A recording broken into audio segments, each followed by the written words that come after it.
नरेन्दं फणीन्दं सुरेन्दं मधीशं सतेन्दं सुपूजे भजे नायशीशं मुनीन्दं गणेन्दं नमो जोड़िहातं नमो देवदेवं सदा पार्श्वनाथं नमो देवदेवं सदा पार्श्वनाथं नमो देवदेवं सदा पार्श्वनाथं।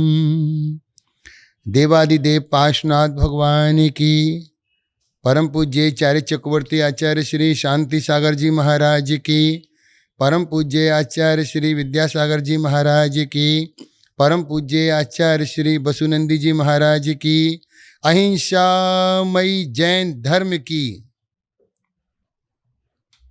महानुभाव, हमारे पतन का कारण मुख्यतः से दो, या लालच या दिखावा। मनुष्य के पतन का कारण दो, या तो लालच में मनुष्य जाएगा या दिखावे में जाएगा। हम में लालच इतना भर गया है, मालूम चलता है कि कोई चीज इतने की मिलती है और सामने वाला इतने की दे रहा है। लोभ लाभ को जन्म देता है, लाभ लोभ को जन्म देता है। दोनों एक दूसरे के पूरक हैं। जैसे जैसे व्यक्ति के पास में पैसा बढ़ा, वैसा वैसा व्यक्ति लोभी होता गया, लालची होता गया। पहले बोलता था थोड़ा सा मिल जाए, गुजर कर लेंगे, बसर कर लेंगे। नहीं, अब उसे और चाहिए। पहले व्यक्ति पेट भरता है, जब पेट भर जाता है तो फिर वो पेटियां भरना प्रारंभ कर देता है। जब पेटियां भर जाती हैं तो फिर वो तिजोड़ियां भरना शुरू कर देता है।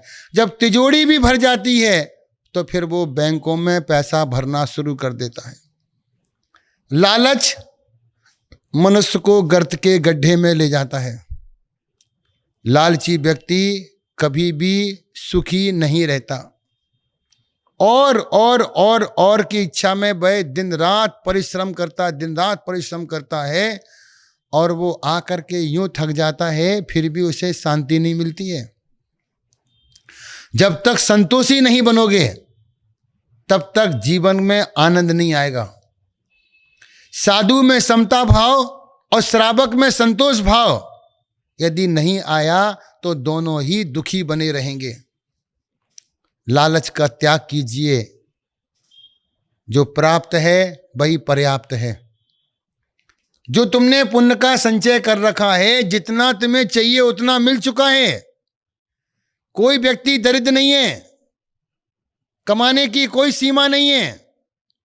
24 घंटे भी कमाओगे तो भी दिन आपको छोटा लगेगा कि क्यों रात हो जाती है। रात ना होती तो और कमाते। हमने मकान ऐसे बना रखे हैं, ना जाने कितने वर्षों तक मकान में रहना है, कुछ नहीं रहना है। 60-70 साल के बाद में सपने खत्म, 60-70 साल के बाद में जीवन का आनंद खत्म। फिर एक कमरे में रहना आराम से, वहीं खाना पहुंच जाएगा। क्या क्या सपने देखता है मनुष्य, मकान बनाएंगे, घर परिवार बनाएंगे, सोचता रहता है।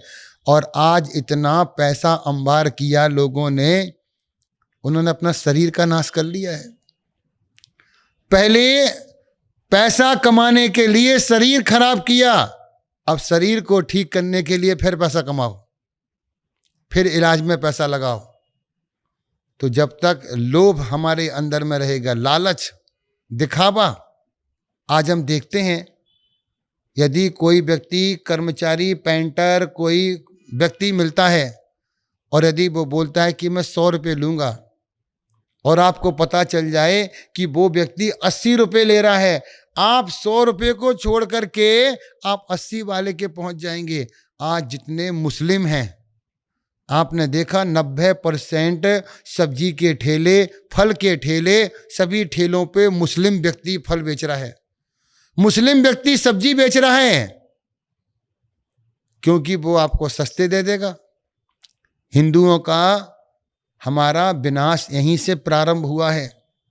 हमें लोभ खा गया, आज देखो जो व्यक्ति देखो ऑनलाइन से बंधा हुआ है, ऑनलाइन ऑनलाइन ऑनलाइन, क्या होगा बिजनेस का? जो भी आता है वो यही बोलता है कि महाराज जी बिजनेस पूरा चौपट हो गया है, ना कपड़े का, ना सराफे का, ना किराने का, ना इलेक्ट्रॉनिक का, ना समरसेबल का, ना सैनिटरी का, कोई भी काम समझ में नहीं आ रहा है। हर चीज में आदमी सुप्त बैठ गया। जब से ऑनलाइन प्रारंभ हो गया है तब से व्यक्तियों का रोना प्रारंभ हो गया है। इसलिए कहते हैं जीवन जीने का आनंद उठाइए। दूसरा, दिखावा। हम अपने दिखावे में इतने नीचे उतर जाते हैं कि हम अपने दिखावे के लिए बहुत सुंदर मकान होना चाहिए, इसमें यहाँ का पत्थर होना चाहिए, वहाँ की टाइल होना चाहिए, वहाँ की लकड़ी होना चाहिए, वहाँ का फर्नीचर होना चाहिए। इसी दिखावे में लगे रहते हैं। ये देखो इतना सुंदर बनाया, देखो इतना सुंदर बनाया। लोग 10-10, 20-20 करोड़ के मकान बना लेते हैं, फिर भी आराम नहीं होता है। एक बीमारी ऐसी लग जाती है कि वो अपनी बीमारी की चिंता करते ही विदा हो जाता है। तो दो चीजों को समझिए, या तो लालच आपको पतन के रास्ते पे ले जाएगा, विनाश के रास्ते पे ले जाएगा, या फिर दिखावा। आज हमारी समाज के अंदर में, सभी समाजों के अंदर में दिखावा। एक एक शादी 5-5, 7-7, 10-10 करोड़ की शादी होती है, कुछ नहीं होता है। 1000, 1500, 2-2 हजार रुपए की एक एक प्लेट में खाना, क्या खाते होंगे ऐसा? लेकिन नहीं, उन्हें अपने दिखावे से मतलब है। किसी के खाने से, किसी की बीमारी से, किसी की परेशानी से उन्हें कोई मतलब नहीं है। बस हमारा समाज में क्रेज बना रहना चाहिए, मित्रों के बीच में वाह वाह होना चाहिए। क्या शादी हुई, क्या शादी हुई है, कितना भी पैसा लग जाए, 2-4 करोड़ भी खर्च होता तो हो जाने दो, लेकिन शादी अच्छी होना चाहिए जिसे 10 लोग तारीफ करें। एक दाम्पत्य जीवन जीने के लिए वह विवाह कर रहा है, सुखी परिवार बनाने के लिए विवाह कर रहा है, नहीं। लेकिन दिखावा इतना दिखाएंगे। पहले घरों में शादी हुआ करती थी, लोग आते थे, मेहमान आते थे, रिश्तेदार आते थे, कैसा खुशी का माहौल बना रहता था। बैलगाड़ियों से आ रहे हैं, बस से आ रहे हैं, ट्रेन से आ रहे हैं। अब तो पता नहीं चलता कब मेहमान आए और कब मेहमान चले गए। घरों में शादी होती थी, पूरा घर सस्ता था, पूरे घर पे लाइटिंग लगती थी, पूरे मेहमान आते थे, यहाँ मेहमान वहाँ मेहमान। धीरे धीरे लोगों ने क्षेत्रों पे जाकर के शादी करना प्रारंभ किया, धीरे धीरे होटलों में जाकर के प्रारंभ किया। अब तो बड़े बड़े रिसोर्ट, बड़े बड़े बैंक्वेट हॉल खरीदे। 10-10 लाख रुपए तो लोग बैंक्वेट हॉल में लगा देते हैं। शादी हो रही है, शादी क्या हो रही है, दिखावा हो रहा है। शादी का समय तो क्या, अग्नि के साथ फेरे पड़े कि शादी हो गई। लेकिन हमारे दिखावे के लिए हमारा सारा पैसा दिखावे में जा रहा है। इसलिए ये पैसे की बर्बादी है, ये पैसे की बर्बादी है। जितना पैसा पानी में बहाओगे, कल आप पैसा देखने को तरस जाओगे। इसलिए अपने आप को समझिए। पैसा है, धन है, वैभव है, बहुत अच्छी बात है, आपके पुण्य का उदय है। लेकिन इस पुण्य के कार्य को पाप के कार्य में ना ले जाइए, नहीं तो वही कंडीशन आ जाएगी जहां से 15 साल पहले प्रारंभ किया था। वही दिन सामने आ जाएंगे जिसके लिए कभी तरसते रहे कि भगवान ऐसा हो जाए तो ऐसा कर लेंगे, ऐसा कर लेंगे। बड़ी मेहनत से, अथक मेहनत से आपने पैसा कमाया और आज इतने बड़े हो गए कि उस पैसे का दुरुपयोग कर रहे हैं। दूसरा आपसे कहना है, अपने आप को पहचानिए। जब तक अपने आप को नहीं पहचानेंगे तब तक जीवन का हर सुख हमसे दूर रहेगा। एक छोटी सी कहानी के माध्यम से आपको बतलाते हैं। एक दिन एक कुम्हार मिट्टी लेने के लिए जंगल जाता है। उसके पास में गधा रहता है। वह 5-7 गधों को लेकर के जंगल पहुंचता है, मिट्टी रखता है। अचानक एक गधा घूम जाता है। वह बहुत ढूंढता है, गुफाओं में जाता है, मिट्टी के स्थान पर जाता है, जहां खुदाई कर रहा था वहां पहुंचता है, जहां गधे बंधे थे वहां जाता है। एक गधा नहीं मिलता है, 5 में से एक गधा कम है।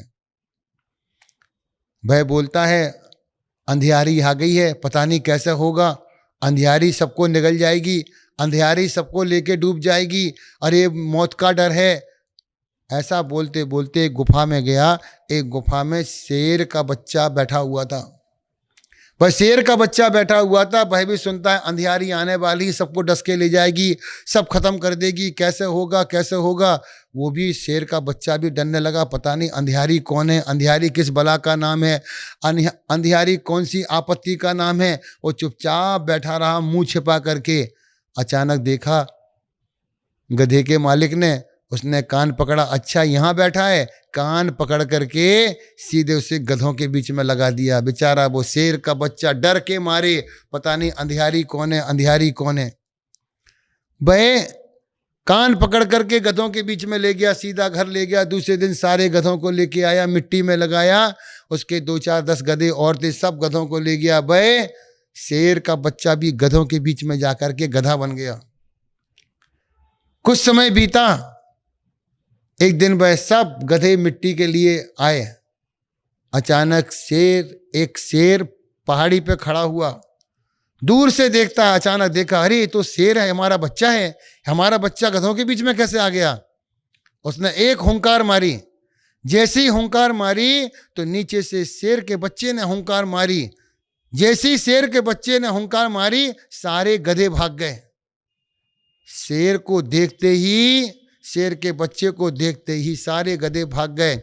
और उसने आकर के अपने सम्मिलित हो गया, अपने गुरु में चला गया। अपने ग्रुप में जाने के बाद में वह शेर का बच्चा गधों के बीच में रह के गधा बन गया था। हम भी जैन कुल में जन्मे हैं, क्षत्रियों के वंश में जन्मे हुए हैं। हमने व्यवसाय किया, इसलिए हम व्यापारी बन गए। लेकिन ध्यान रखना, हम तीर्थंकरों के वंश में जन्मे हैं। जैसे वो शेर का बच्चा गधों के बीच में चला गया था, हम भी किसी के बीच में आ गए हैं। सब अपना अस्तित्व भूल गए हैं। जब तक अपने आप को नहीं पहचानेंगे तब तक हमारा स्वभाव नहीं बनेगा, हम स्वभाव में नहीं आएंगे। तो इसलिए सभी से कहना है कि अपने आप के पहचान के लिए ये लालच को छोड़िए, क्योंकि जब तक अपने आप को नहीं समझेंगे तब तक हम कुछ भी कर लें, हमें कुछ भी नहीं मिलेगा। संसार का वैभव सभी के पास में है, लेकिन उस वैभव से क्या करना? पाप का पैसा पाप में लगाना कि पुण्य में भी लगाना है।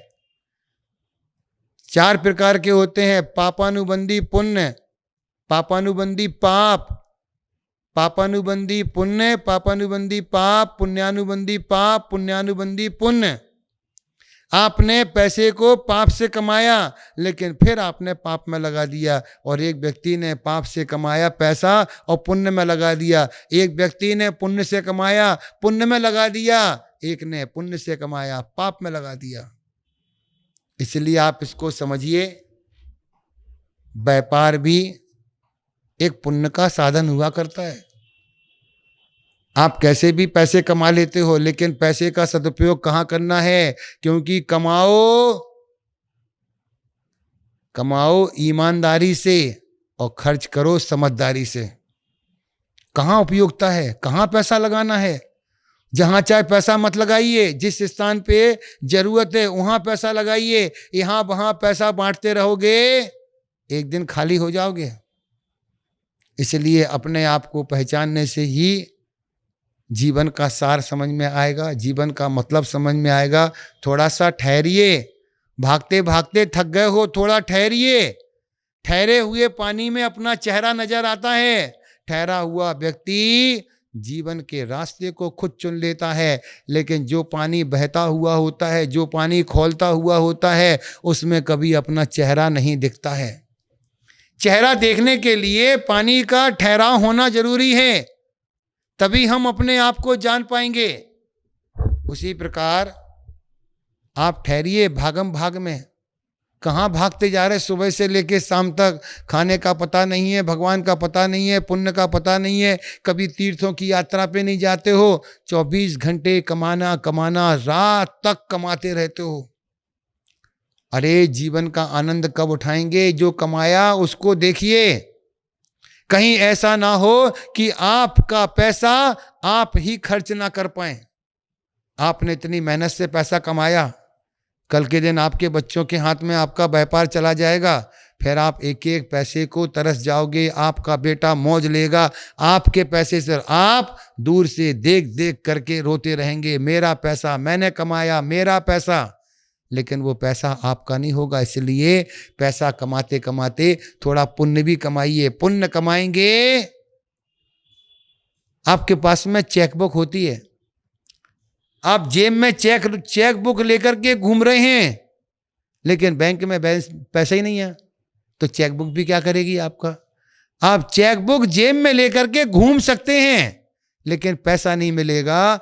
और यदि आपका पैसा बैंक में जमा है, आपके पास में चेकबुक नहीं भी होगी, तब भी आप वहीं से एक कागज लेकर के साइन करके अमाउंट भर के आप तुरंत पैसे लेकर के आ जाएंगे, क्योंकि आपका बैंक में पैसा था, इसलिए आप लेकर के आए। उसी प्रकार से यदि आपके जीवन में पुण्य होगा तो सब वस्तुआं आपके सामने खड़ी होंगी, और आपके पाप कर्म का उदय होगा तो हाथ की वस्तु भी चली जाएगी।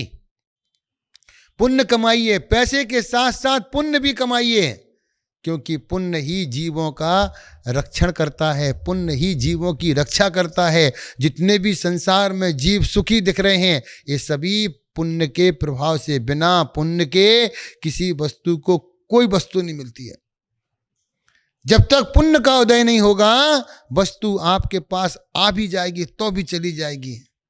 इसलिए आप थोड़ा पुण्य करेंगे। पुण्य करने में समय लगता है, पुण्य करने में मेहनत लगती है। पाप करने में क्या, जैसे मकान बनाने में मेहनत लगती है, मकान को तोड़ने में क्या, जो मकान 1 साल में बना है वो 1 दिन में ढेर हो जाता है, टूट करके 1 घंटे में सारा मकान टूट जाता है। इसलिए एक एक बूंद जब बाल्टी में गिरती है तो पानी की बाल्टी भर जाती है। एक एक बूंद से बाल्टी भर जाती है, एक एक ईंट से मकान बन जाता है, और एक एक धागे से कपड़ा बन जाता है। वैसे ही एक एक पैसा जोड़ते जोड़ते आप भी एक दिन अमीर हो जाएंगे। कमाने से कोई व्यक्ति अमीर नहीं बना है, लेकिन पैसे जोड़ने से लोग अमीर बने हैं।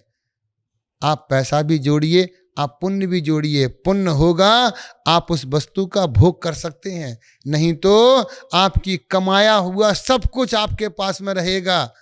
आपने कमाया, आपके घर में सभी लोग अच्छे अच्छे व्यंजन खा रहे हैं, अच्छे अच्छे पकवान खा रहे हैं, आपको नसीब नहीं हो रहा है। क्यों? शुगर के मरीज हैं, एसिडिटी बनती है, लीवर खराब है, किडनी खराब है, आप उसका भोग नहीं कर पाएंगे।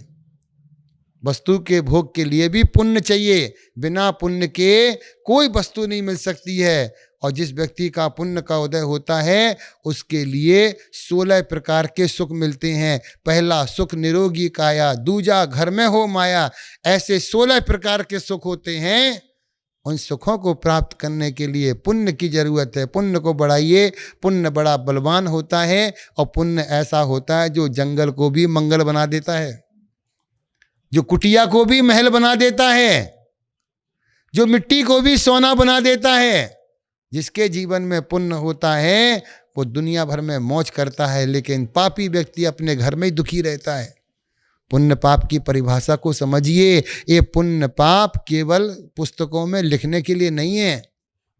उनको पढ़ करके पुण्य के प्रभाव से क्या होता है, पाप के प्रभाव से क्या होता है, जब तक पुण्य और पाप की पहचान नहीं होगी, आप अज्ञानी बन करके संसार में रोते रहेंगे, परेशान होते रहेंगे। इसलिए आप अपने आप को समझिए, लोभ और लालच को छोड़िए, दिखावे से दूर रहिए। दिखावे का जीवन 4 दिन का होता है, बाय बाय 4 दिन की होती है, 5वें दिन अपने आप समाप्त हो जाता है। बोले महावीर भगवान की।